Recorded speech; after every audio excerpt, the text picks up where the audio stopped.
Thank you so much for picking Small is Scalable for your kickoff session this morning. I'm so thrilled that you're here.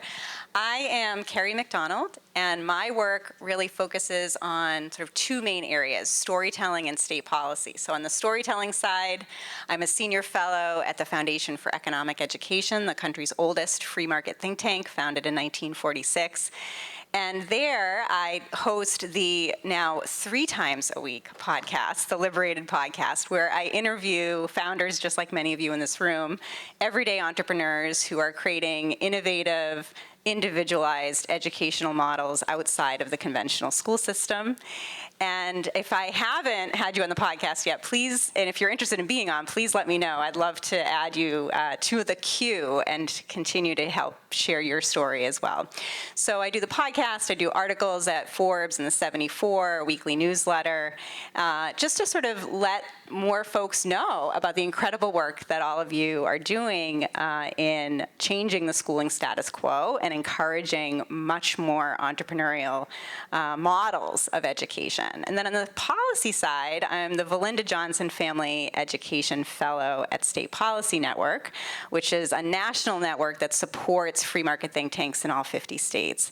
And what I do in that role is through the storytelling, through sort of hearing what you're all encountering, is identify some of the regulatory roadblocks and entrepreneurial barriers that education entrepreneurs encounter. And of course, entrepreneurs encounter barriers in every sector, but education entrepreneurs, and especially those of you working in alternative education spaces, I think encounter even more, particularly because you're building something that doesn't have a neat, tidy regulatory box at the moment. So I help to sort of identify some of those barriers and work with state policy advocates to remove them, hopefully, or find ways to lessen the burden. And I'm also advocating school choice policies that enable education funding to follow families instead of going directly to school districts, so that families can choose the best educational fit for their children, and especially advocating for school choice policies that encompass microschools and hybrid schools and learning pods and homeschooling collaboratives that choose to participate in these programs. And it's just amazing work. It's so fulfilling, so joyful. And I wanted today to sort of bring that lens of storytelling and state policy to a conversation about how small is scalable. And rather than sort of me talk for an hour about this, I wanted to bring a couple of key people who are doing the work. So rather than me talking about how small is scalable, welcome with me 2 folks who are actually scaling.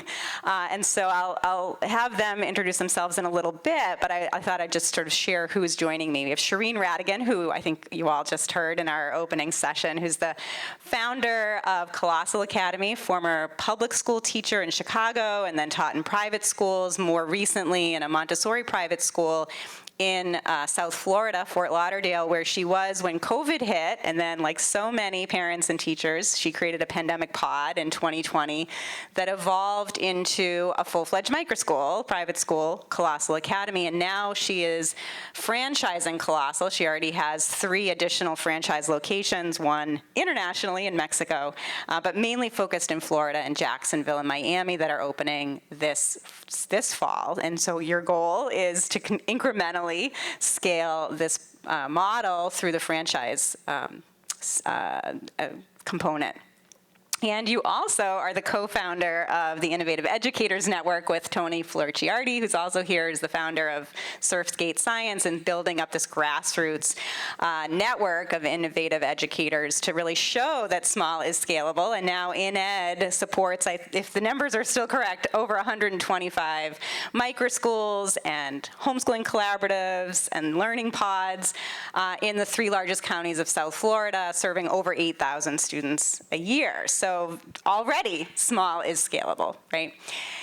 And then Ken Danford is really the OG of microschools. He was doing microschools well before any of us even really knew the term. I think some of you in the room may have been involved with sort of the early hybrid homeschool movement that really dates back to the early to mid 1990s. And Ken was building his program, North Star, Self-Directed Learning for Teens, back in 1996 when he launched. launched. Like Shireen, Ken is a former public school teacher. He was teaching middle school history and social studies, grew frustrated with kind of the top-down coercive model of conventional schooling, and left to create North Star again in 1996, which is a self-directed learning center for homeschooled tweens and teens. And then he already started scaling again before it became popular over the past few years. So back in 2013, he co-founded Liberated Learners, which is a national or international network of self-directed learning centers based off of the North Star model. And Ken is continuing to see increased growth and interest in that model, in that scalable model, since 2020, as I think we can all agree. There's been growing momentum. So we're going to spend most of the time, kind of talking with the doers, Shireen and Ken, who are actually showing how scale happens, but I thought I would just provide some context of kind of why I wanted to talk about small is scalable, and that's because I often hear from people who dismiss microschools, learning pods, homeschool collaboratives, hybrid homeschools, and the like, as sort of cute but insignificant, which I guess is better than being ugly and insignificant. But it's sort of like, yeah, this is great that you're kind of toiling over here in this innovative entrepreneurial space, but really it's not going to make any difference. And this is especially true, I hear this a lot from folks who are kind of working in the education reform space within conventional schools. And they'll just, kind of write us off. Right? And I think it's a mistake. So, I'll share just sort of some statistics here. If you think about, U.S. small businesses, right? U.S. small businesses comprise 99% of American businesses. So it's really the backbone of the American economy, are small businesses. And they employ, these small businesses, more than 60 million Americans. Now, the U.S. Small Business Administration defines a small business as fewer than 500 employees, which still seems quite large, but more than 80% of those small businesses are solopreneurs, just individual founders like Shireen and Ken and many of you in the room who are running a really small business and making a huge impact on the American economy. And so I think that's just one example of how, small is big, right? And small is powerful. And some other examples of that, I was recently listening to a podcast conversation with, on Reid Hoffman's podcast. I don't know if any of you listen to it. It's called Masters of Scale. Reid Hoffman is the co-founder, of course, of LinkedIn. And just recently, he had John Mackey on his podcast, who's the co-founder of Whole Foods Market, who just stepped down as CEO about a year ago. And John Mackey was talking about his origin story with running Whole Foods Market. And he launched a health food store in Austin, Texas, back in 1978. And as he was trying to grow and open additional stores, and ultimately what would become Whole Foods Market, he had investors and others kind of write him off and say, you're just a bunch of hippies selling to other hippies. This is, small and insignificant, right? This isn't going to amount to anything. And of course, not only did he not stay small, but Whole Foods, of course, changed an entire market and really helped to usher in the organic food movement. I mean, he was really part of that whole process. So again, it shows that don't listen to these naysayers who say that small is insignificant. We're not. And another story that I think is also relevant dates back to the early 2000s, where there was an upstart company that was doing really innovative things. No one had done this before. They were really trying to change an entire industry. And the industry at the time was very entrenched, very well established. And this small little startup went to kind of the big guy, the main incumbent in this system, and said, we think we're doing something really cool over here, really innovative. Would you like to partner with us and collaborate, because we think we can add value to your large established company? And the CEO at the time of this large established company, again, laughed at them and specifically said, quote unquote, you are nothing but a sort of small niche business. Very small niche business. So fast forward to You want to guess? Netflix. So fast forward, this is the early 2000s where the co-founders of Netflix went to Blockbuster CEO who said, you're a very small niche business, and kind of laughed them out of the room. Fast forward 2010, Blockbuster files for bankruptcy. And I mean, I don't know if you all remember this. I mean, Blockbuster was so entrenched, right? Like my little town had several brick and mortar Blockbuster stores. I mean, you look back and like, how did this happen, right? And I feel like we're at that moment with microschooling and the like, that it really is like, how could they ever take down these established, entrenched companies? Well, Netflix did it, and they did it with a superior personalized model. And now Netflix, of course, most recently is valued at over $150 billion. And they had approached Blockbuster saying, how about we partner for $50 million? And I'm sure it was a regret by that CEO. But all this is to say that I think that we are very much a part of this movement. Now, it's possible that Colossal will become a $150 billion company, but I think probably more likely is that collectively, in aggregate, everything that you're doing is going to scale, and really, it already is transforming American education for the better with these much more personalized, much more intentional educational programs. And that's just what I think is so exciting about the moment that we're in. So congratulations to all of you for being a part of this and really helping to scale what I think is really just at the very beginning of this movement. And I'm excited to see where it goes. So I'd love to start with having Shireen talk a little bit more about the model of Colossal and kind of the origin of that, and what does scale look like for you, and then we'll have Ken talk about North Star. Thank you so much, Kerry. You're such a great historian. This is the woman that is telling our story and keeping record of it. Like, when we look back on this moment, I know that we're going to be looking through Kerry's files and being like, wow, this is incredible. So thank you for the work you're doing. Storytelling is a huge part of being able to scale, right? So I'm Shireen Radigan. I own and operate Colossal Academy Fort Lauderdale. Really, my origin, I'm dyslexic. I'm highly dyslexic. And so part of how I learned was to be able, and I'm also very ADHD. So that's the other end of it. And so sitting in rows and desks and not being able to move and being told I'm bad because I can't, or I'm lazy because I won't read, or I couldn't, right? Like, having these moments in traditional education really was the catalyst for a lot of me changing just like the dynamic within my own classrooms, and really understanding that it's beyond changing my little, I would have like light blockers so that the harmful like neon lights wouldn't come in, and I would have my little essential oils, and we'd play music, and I'm like, it's more than that. It's the actual system, because once they leave my classroom, I can't help them out there, right? And I'm a middle school teacher as well, and the misfits of all the teachers. And so what I found was that if I taught to the students that had the hardest learning entryways, that everybody was still learning, right? Like, so if I'm moving everybody, going outside, playing with things, touching things, tasting things, that my learners that are still traditional learners that do really well with auditory learning, book learning, memorization, kind of that rote learning models, were still learning. And so that if I just continue to teach the hardest one in the classroom, I knew that everybody was going to be gathering things.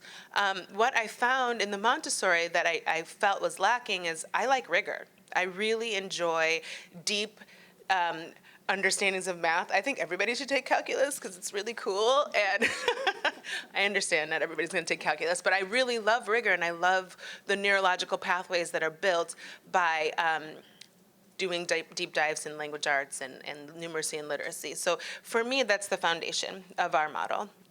I also felt like what we weren't learning was relevant. Like, we're taking things and then we're entering the real world with no skills, right? So what we focus a lot on is relevancy. How do we make what we are learning relevant? And the next piece of what we do is community service. We are really involved and entrenched in what we're learning as a vehicle of service for our community. So if we're creating a presentation, that's wonderful and that's great and you've learned some things, but how has it changed the dynamics in our community? We were learning about this, the essential question this year keeps like churning over and over about art and who has access to art and who can create art, who has access to art, what makes things fine art, what makes things accessible to people. So what we did was we partnered with a very famous in Miami graffiti artist, and so they learned how to like graffiti. We have a food forest, and so outside of our food forest, we have a wall that's 140 feet. That's great. You learn how to spray paint with Surf Skate Science. They got some ahead of time. They learned how to use spray paint cans, and then they created this beautiful mural to serve the community. It's there to serve, right? So what we're learning needs to be of service to others, and I think that is the highest form of learning, actually. When we take a look at Bloom's taxonomy, we see that creation is the highest form of learning, and now Colossal's gonna actually take a stance, and I think this is the first time I'm saying this out loud. I think we're gonna actually presuppose that service is the highest module of learning, right? Like even above and beyond that. If what you do and what you create serves people, that to me feels like that's a success. Our students are almost all of them entrepreneurs. My daughter is a face painter, and she paints people's faces. And she's 10. And she's 10, and so she figured out that she was making jewelry, and she'd have to set up all these things, and she maybe sell one item at a farmer's market. But then she was like, I spent like 5 hours on this, and I had to spend all this money, and I only made $20. I'm gonna do something that costs nothing. And I was like, okay, well, like, what are you gonna do? She's like, I think I'm gonna do face painting. She's like, will you give me $50? So I gave her $50 to buy her face paint, get everything going. She made $250 her first gig, and then she's really funny because there's no deals with my daughter. Like, I'm like, oh, you don't have money? Could still come into the school. She's like, Mom, you can't do that. They have to pay their tuition. So I'm learning so much about like business from her. We had a homeschool cooperative hire her, and then they canceled on Valentine's Day. She's like, it's a non-refundable $50 deposit. I got my son. So I'm learning a lot from just being in proximity. So, we are focusing on relevancy, entrepreneurship, a deep dive of numeracy and literacy, and there's another pillar, and service. Yeah, that's how we everything in the school flows around that. We work on what I call accordion learning, which is there are times where you got to go inward, and it's just specifically you, just personalized, tailored math problems for you, just specific sentences and reading for you. And then there are times we are in community, which is like the exhale or the extension of the accordion when we're in group and community and we're doing stuff together. That could look like chess games, that could look like we have a food forest, so they've taken over a vacant lot in our neighborhood and completely planted food and bananas and all these amazing foods. And so that is a community. That's when we're learning in community. But there are times you go inward, and there are times that we are working in community. So I think I answered your question. Can you just add a little bit about the franchise model? model? Yeah. So we decided to franchise just as an easy entry for many people. That woman, I don't know if she's here, but she spoke from Missouri. I was hearing and seeing so many people that weren't going to be able to have access to the ESA funding. For me, it's important that people who have access to money or don't can still have this kind of education. It shouldn't be only for the wealthy. So our entry is to make sure that our colossal academies can accept ESA funding, and that means going through some hoops. And if I can do that on the high level, then other people don't have to go through that work. So what we decided to do was franchise. It keeps our brand intact. You have to follow the model with a lot of flexibility, but still, those are the pillars that you need to follow. But you get accreditation. So you enter the market already accredited instead of having to wait 3 years. And it's a redundancy of money. Like, why are we wasting all this money and giving it to Cognio when one person can do it? And so we're just trying to, conserve some of those resources. And so we've decided to franchise as a way to help people to lower the barriers into the market and swift entry. So great. All right, Ken. So you have seen such an interesting evolution of this movement over the past 30 years from starting North Star and then creating Liberated Learners. So tell us a little bit about the North Star model and how you've scaled. Okay, I'm going to stand up so I can see you all, because I'm a shorty myself. Also, it's too exciting. I have to stand up. 30 years ago, there was not this. There was not all of you. There was not this whole national infrastructure. The world's changed a lot in our 30 years, and it's very thrilling, and there's a lot of momentum, and it's very exciting. And I have to say, I'm a avid fan of Kerry and her podcast. I listen to them all. I was listening on the plane on the way down here, and you guys are rock stars, Sharon and Tony. I have a son who's 28 who's an avid surfer. I told him, and he went to public school. He makes fun of me and North Star and all our alternative stuff. He thinks I'm crazy. But I said, there's this woman with surf skate science, and he was like, rad. I'll move there. It's like, anyway, it was something useful to him. All right. Anyway, I went to high school, Shaker Heights, Ohio, outside of Cleveland, did well. In fact, I did calculus, the BC exam with a 5. I was a nerd. I went to Amherst College and Brown University with teacher training with Ted Sizer and the Coalition of Essential Schools. I was an education reformer. I was going to make schools better. I was going to be Secretary of Education. And I was on my public school reform path until about 29 years old. Hit the wall for the reasons a lot of us do. Kerry summarized it nicely. Thank you very much. And I just couldn't see a way forward where I was going to be able to reform the school so that kids wanted to be there.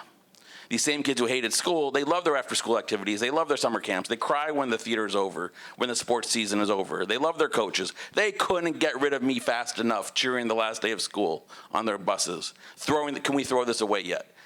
And I couldn't see how being principal or superintendent was going to put me in a position to change that.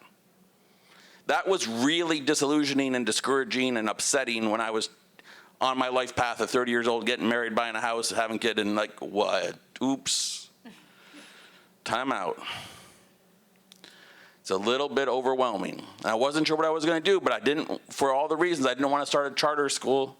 I didn't want to go to a private school where the whole game of schooling was the problem. Do English, math, history, science through 12th grade so you can impress people enough to go to the college that you want, or you'll be doomed, right?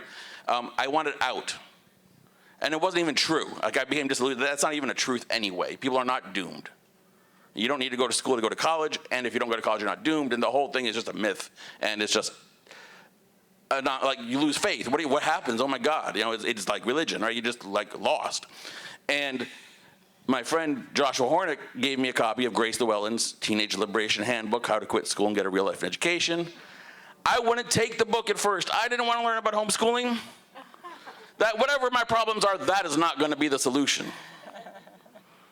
Bunch of separatists. And so, one lousy day, I really, I didn't know what I was going to do. Maybe go leave the field, right? Or maybe I wanted to stop making kids do my agenda because I needed them to do it. And if I couldn't make them do it willingly, I was a failure. I wanted out of the whole model. Maybe I go to summer camps, maybe I go to after school, maybe I go back into, as a psych major, maybe in psychology or some other field of work altogether. I don't know. But school reform was getting thin. And so I read Grace's book in a day. And if you know it, it's an introduction to unschooling.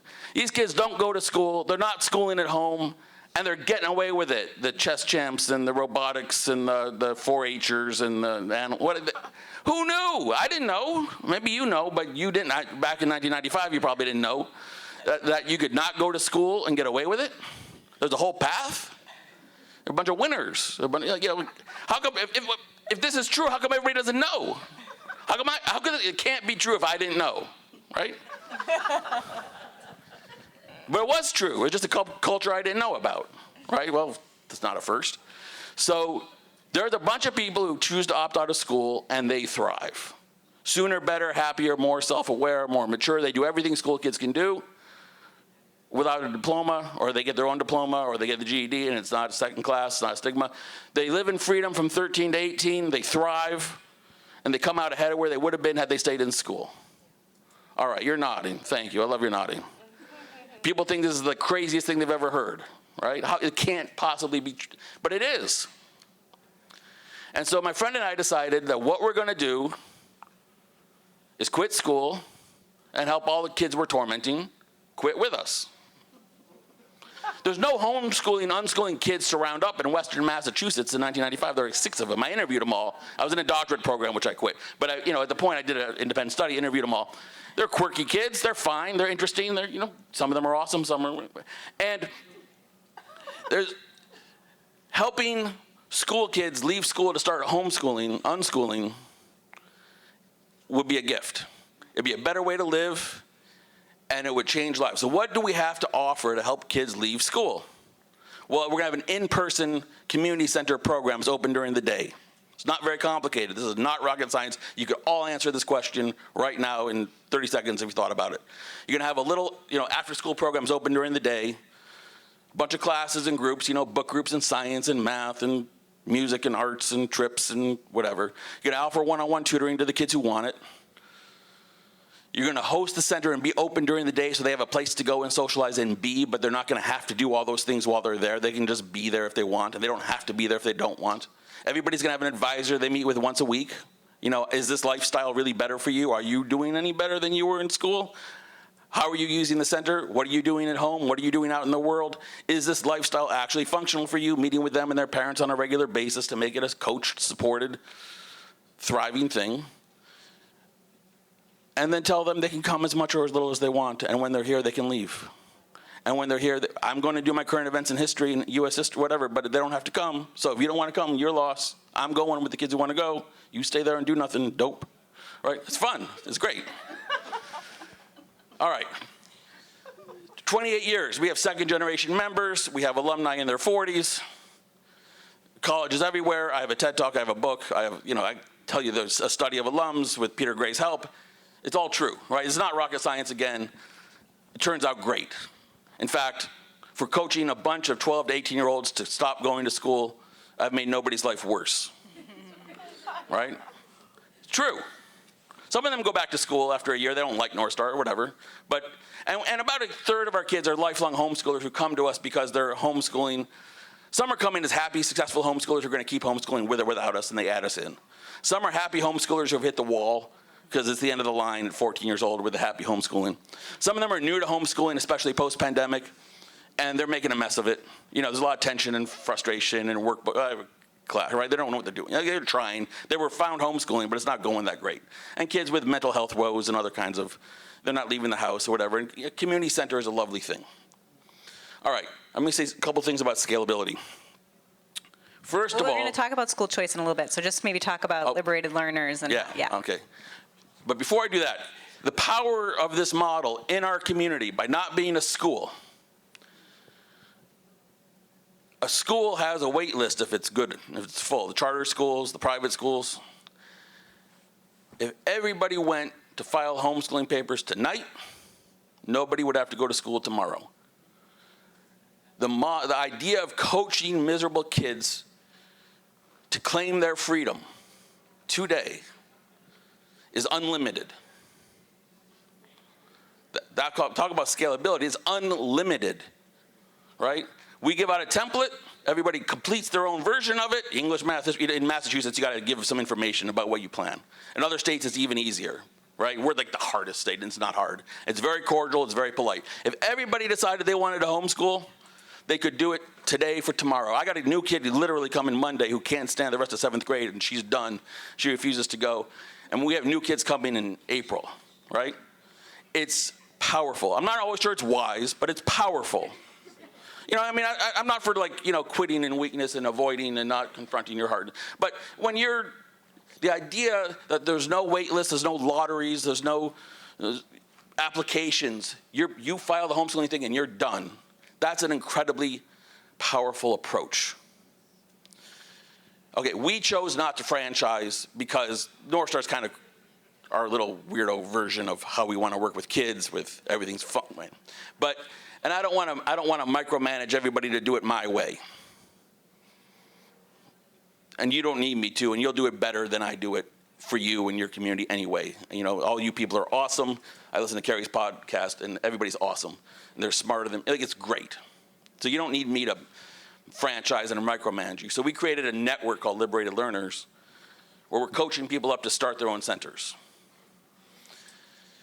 And that's fine. So we have, 15 centers in the network now. We've had a bunch more. Some of them closed. We're going to talk about the funding difficulties in a moment, I think. To be a member of Liberated Learners, you're creating an in-person community center, not online, an in-person center with the purpose, mission of helping school families leave school and embark on homeschooling. It's not a homeschooling co-op, right? So if you get an in-person, mission-driven program to help people leave school, where everything in the center is optional, like a YMCA club, and not a school with mandatory curriculum, you can be a member of Liberated Learners. And we're not schools, we don't give credit, so we don't call ourselves schools. All right, so that's the spreading the model. We have free webinars, we have lots of consulting and a starters program, but we don't franchise. And I don't want anybody else calling themselves North Star. I don't know. My dad had a small business, he never opened a, I don't know, sorry, it's personal, but North Star's our name, and just make your own. You'll do it better, it'll be more personal, you'll love it, it's fine. Okay, and I have some more to say about it, but I want me to stop for... Let's pause and just talk a little bit about how school choice policies that enable education funding to follow families are helping scale. Because I know for you have your Mexico international presence, and someday plan to expand more nationally with the franchise model of Colossal. But for now, you're really focused, Shireen, on Florida. You have Jacksonville and Miami. Colossal's opening this coming summer. How crucial are school choice policies to scalability? I don't know that if they're crucial to scalability in general. For the way that I want to scale, it's important. I'm really intentional about making sure that every child has access to good quality education. So for that kind of scale, I do believe that ESA funding needs to be available. It needs to follow the child so that they can make decisions in the way that they want to. Families that have access to wealth to make those decisions can do whatever they want, whenever they want, right? But in a lot of my learners are not actually homeschoolers. They're coming from traditional and into out-of-system learning. And so for them, without the ESA, it's not a reality. At Colossal Academy, Fort Lauderdale, but also that's accessibility, and having a multi-dimensional classroom is part of what we do, and that includes socioeconomic differences. And so being able to access the ESA funding really not only creates a sustainable model so that your bills are paid, but also allows for, like, the reason we're coming here together is because we want this type of education, right? And so we've done some work, INED has done some work to really have conversations around policy and what needs to shift. And then individually, members like myself and Kind Academy have hired a lobbyist to go and make sure that our needs as a business are being met by the legislative shifts.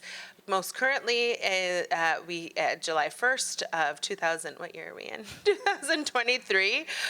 July of 2023, the scholarship funding is now universal throughout Florida, that any child could access it. Prior to that, you had to have a unique ability or a special designation for maybe some neurodivergent or learning needs, or you would have to be in an economic bracket. And now any learner can access those fundings. We've been seeing, though, I will tell you a little bit, we've been seeing that the timelines are not always hit, and on the time that we need for, if you say April 1st, it should be April 1st, right? So we're learning that, and so what we do is a little bit, members of INED have been pooling money to get the lobbying that when you say April 1st, it really means April 1st, right? And to put that pressure on legislators in the Department of Education. So, ESA funding for us is crucial in staying sustainable and accessible for all types of people.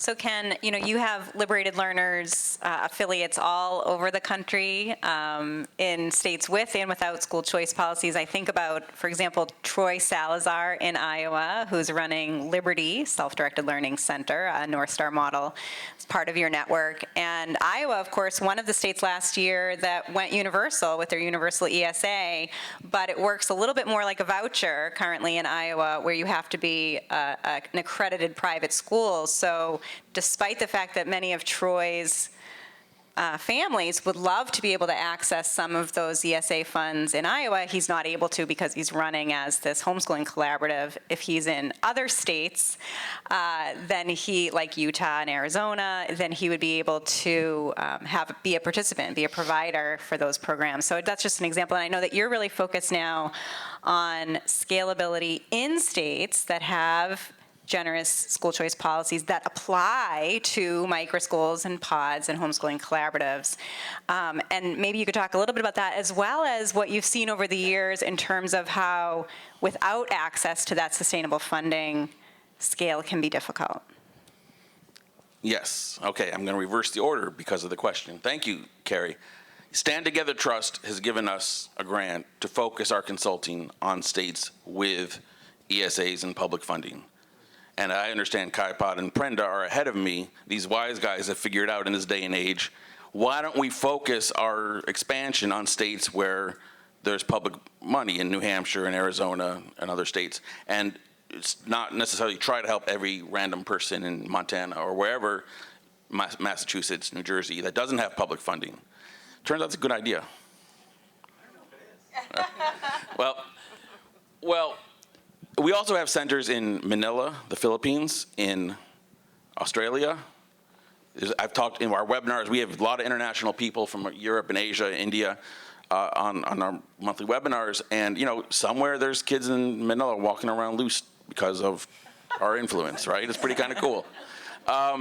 I went there. It's still going, Abitala. So it's a powerful idea.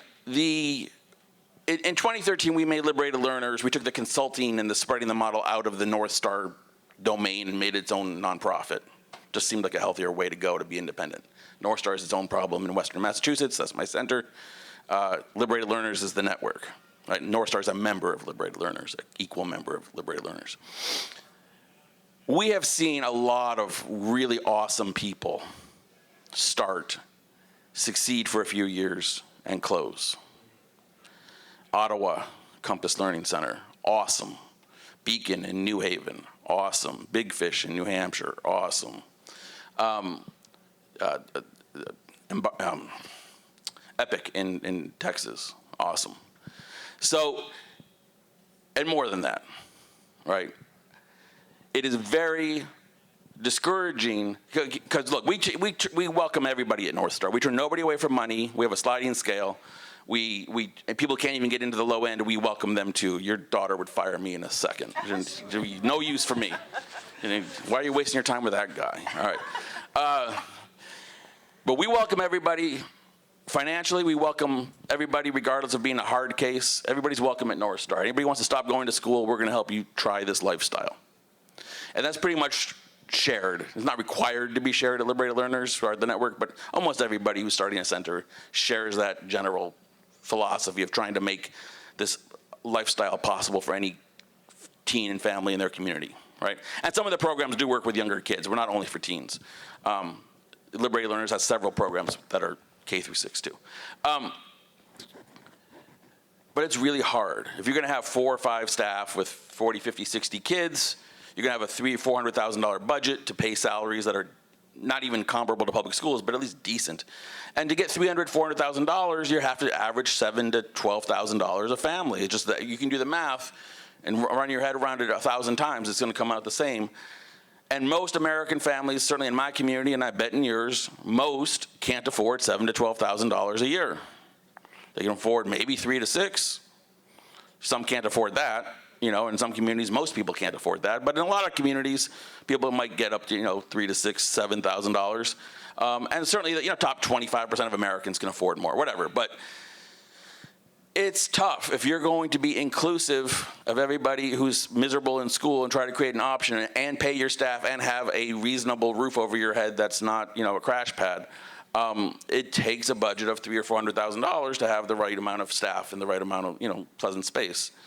It's really difficult, and in 2023, I started blogging like, I'm done. I don't know what to do. Where's the public money? Philanthropy's great. Vela, Stand Together, you're awesome.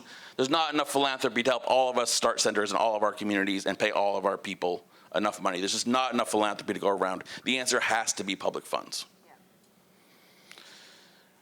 And that comes hard on me as a lifelong, liberal dude out of, Massachusetts. But I'm there, right? It has to be public funding. And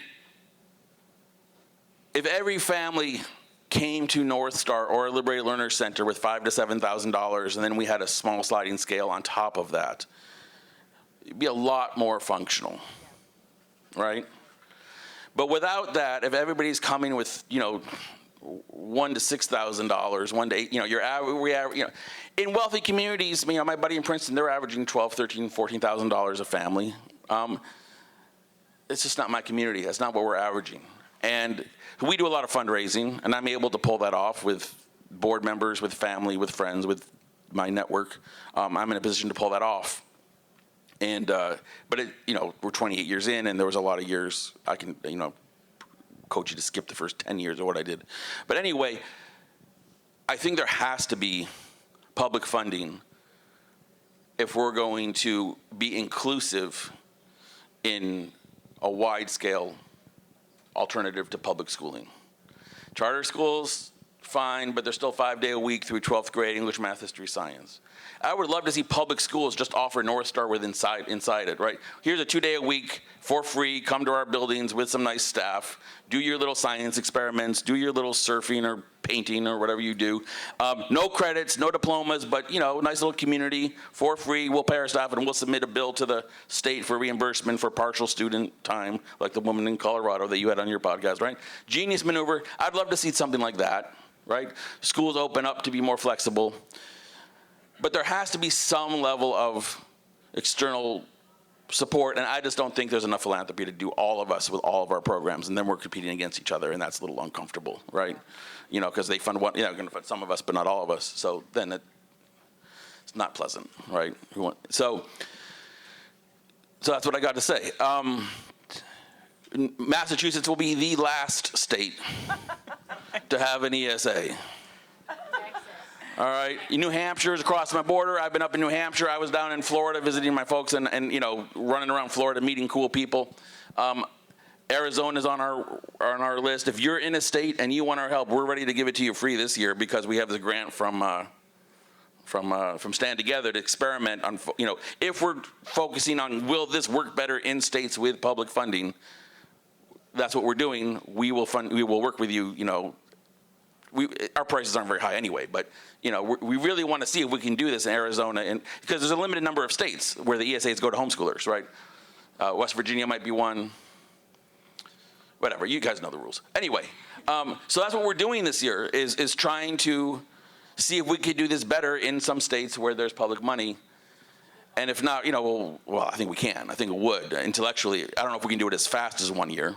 Find all the people and get them started. I don't know. We'll see, but we're trying.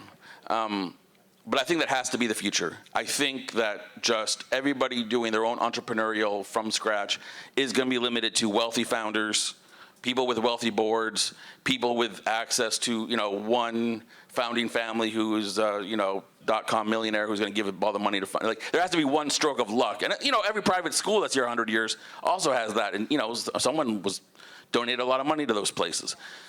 It's not a mark of shame, but you have to get your funds from someplace. Right? And so if you're either lucky or you're not, if you're not lucky, you're going to have real low salaries, right? Pretty much how it goes.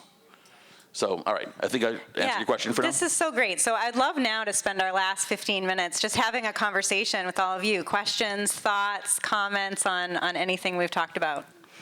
Small is scalable. Laura? Yes. I wonder about the intrusiveness that comes along with government funding. And I've been in business for 20 years. We don't take government funding. We live by the skin of our teeth. It's always a shoestring. But it's a little makes me a little nervous to think about if Georgia does go fully voucher system, how many strings are attached to that? You have more experience. Yeah, it felt like a good. for who I wanted to serve, it felt like a good compromise for me. So in the state of Florida, with a private school, any scholarship that you take, you do need to take a norm reference exam at the end of and submit that to the state. So that would be a string that would be attached to that. I felt like that was a fair compromise for what I was trying to do, that it felt fair to me. I also am interested in those numbers. That was interesting to me to see. And not only that, I'm like, go ahead and test my kids. They're doing 2 and 3 years of math in a year. We're proving, actually, through these structures that they're trying to like keep us down with, that's like, we're actually better than what you guys are providing. But, so one of them is that you have to be able to take a norm reference test. The other, as a private school, I have to follow the private school restrictions. So that was important to me because when I started, you couldn't access the ESA the state scholarships unless you were a private school. And there were a couple caveats to that. You have to report after you make $250,000 or more. You need to have an audited report. I think that's a fair practice, and I'm happy to do that. So that felt like a string that I was willing to take. Also, just to have my books in order. That's a good practice. I'm like, they're going to come audit me. I better have my files in order. Like, and I thought that those were fair practices. Keeping attendance records for private schools felt like a fair practice for me.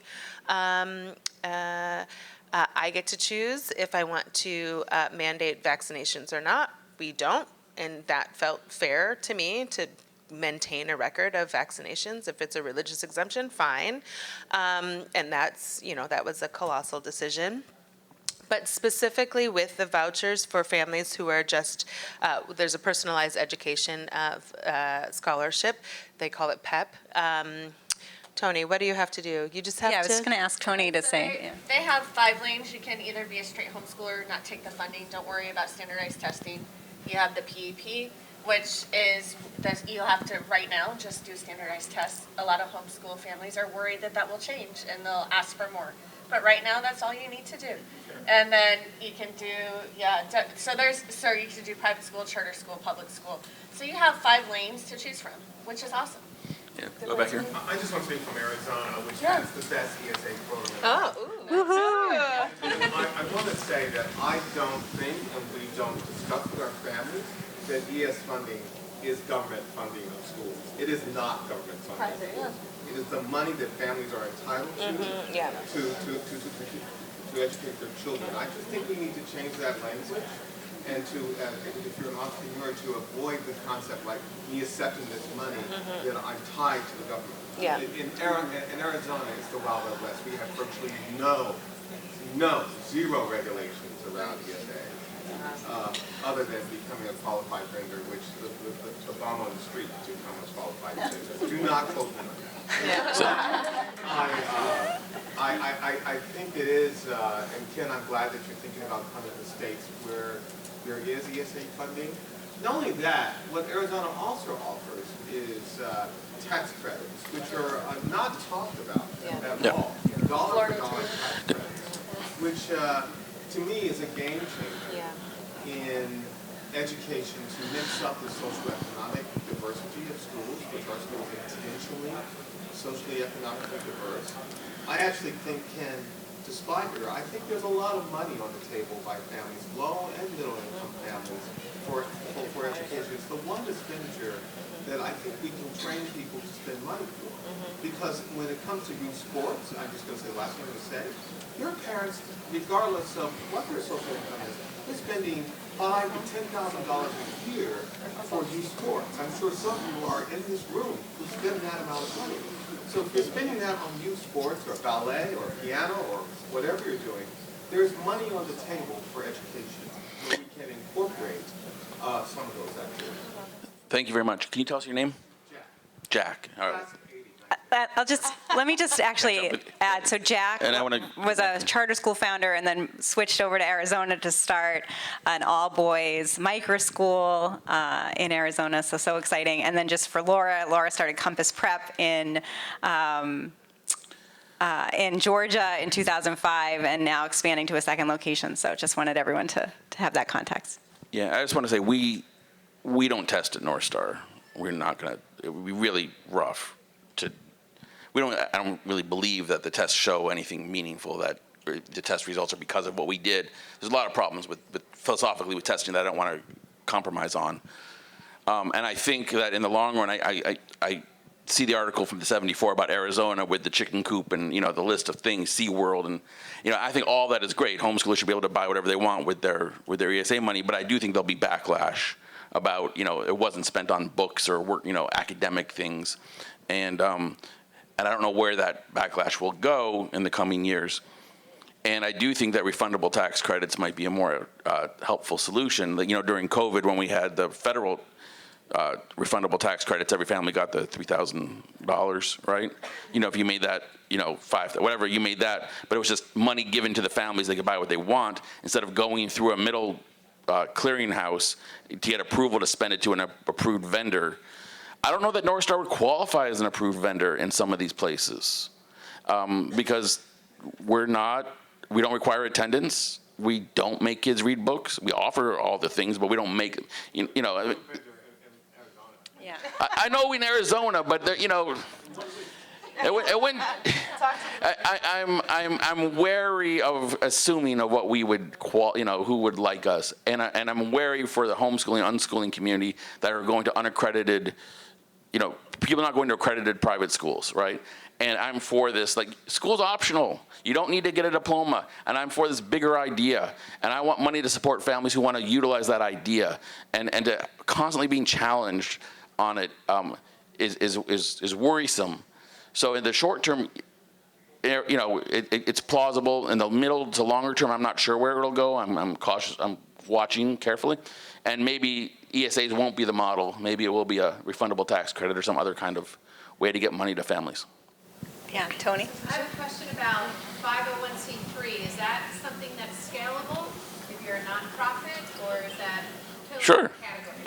Sure, we're a 501c3, and Liberated Learners is also its own 501c3, and I don't see any, you know, some people prefer an LLC, you know, for ownership. They don't want boards. You know, I don't own North Star, and I'm not the president of the board of directors. I'm the ED, and they could theoretically fire me, I suppose. But, you know, there are nightmares of, you know, cautionary tales of nonprofits gone awry on their founders, right? I mean, they exist, and I know them, but I don't live in fear of that at all, personally. And so I know there's people's preferences. And nonprofits are businesses, right? So they're just as scalable. I mean, look at Khan Academy is a nonprofit. It doesn't get much more scalable than that in education. So, yeah, I think that makes sense. Tony? I have a quick question. So in Florida, because we have school vouchers, we're having more and more people not go to public school, which leaves schools empty, which Shireen and I have been talking about, leaves school empty. We have libraries not getting used with spaces. Our governor just signed a bill to make us able to use spaces in churches and schools and all that. So I think for all of us, a huge thing about scaling is cost of a facility. So how do we, as a country, look at those spaces and say, hey, how can we get access to it? How can you have one of his learning centers in a school that's not getting used? Or we have a huge downtown public library that barely anybody's at. Why can't you have a maker lab in the library that is run by like a private-public partnership? And how do we do that as a group? And so I guess that's my question is like, so how do you take away those barriers to being able to expand and do it in a small way, keeping your ethos going, you know, staying true to who you are, but having access to those spaces so then you're not worried about a $300,000 a year budget? Because I think that's a huge part of our budget would be a building. Do you want to go first, Ken? Well, I'm going to take a contrary position, so if you want to go first to answer. I mean, Florida's great at Yeah.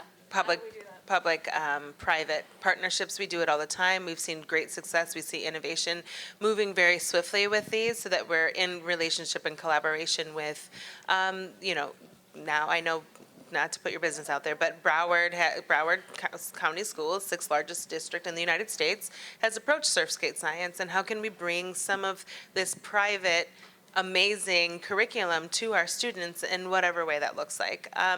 You know, the different members of INED have hired a lobbyist for this very reason, and we've been working intentionally on space so that we can be in spaces without needing a separate. We don't need to go through a whole city trial and a re-sanctioning and rezoning of a community facility, library, church. But churches were always kind of on there. But now we can have a relationship with community centers and even bringing it to their attention. Before, I think community centers were really wary of having an actual school in there. Now it's open and it's bringing the cost down, which is ultimately the cost to the parents down. And I think that it's going to ultimately, I would love to see us being able to use the public schools as a co-learning space, an incubation space for microschools, a wee works of microschools and providers, if possible.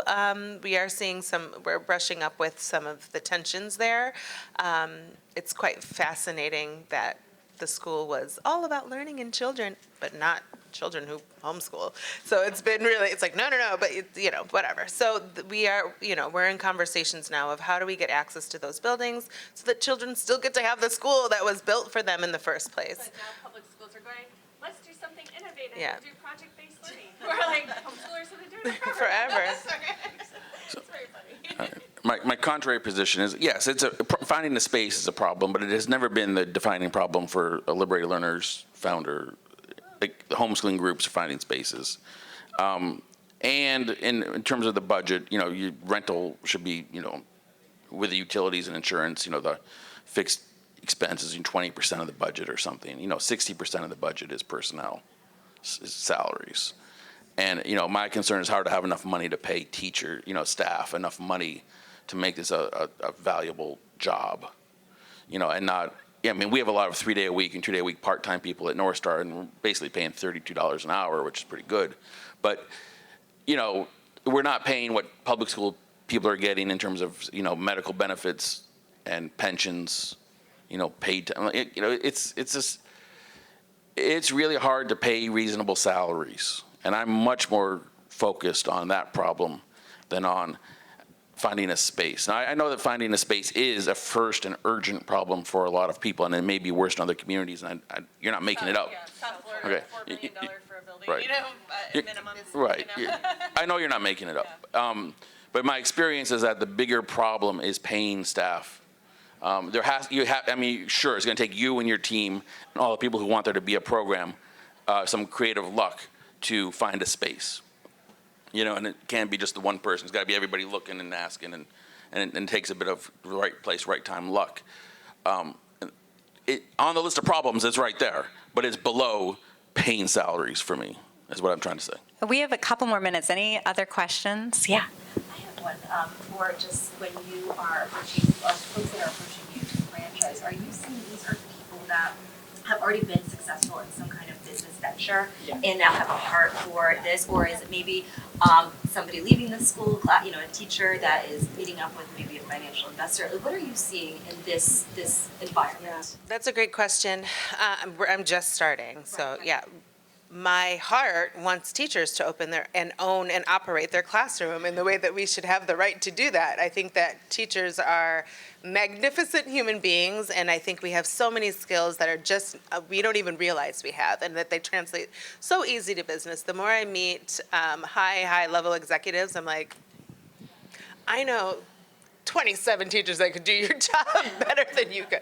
But the point is, my intention is for there to be educators. What I'm finding are people who have had businesses and like, I don't want to redo my logo and figure out what's chroma code and the color. I don't want to do my website. I want to run a business. I want to have the schoolhouse, but don't understand what it takes to start from scratch and don't want to take that on. They want to have a great intentional learning space that follows the model that we have. So currently, I have one teacher who has been in the education field for 25 years, one doctor of psychology, and one operations manager for, she was in education but not a teacher. My hope is that we have more educators owning their schoolhouse, and that it builds wealth and capital for them. We'll see. We'll see how that happens. And I'll add on real quick, come to you, but that majority of our founders and liberated learners are disillusioned school teachers who are trying to start their own programs. Second group is veteran, completed homeschooling parents whose kids have aged out and they're done and they want to share their expertise. Third group would be people working with youth after school and summertime, already engaged in the field. We're not getting business people, entrepreneurial, like, I have an idea for a business, let's coach people to leave school. So we are at time, but I think we have a nice break, so I'm sure, Shireen and Ken will answer more questions. Thank you to Shireen and Ken for sharing their thoughts, and thank you all for being here.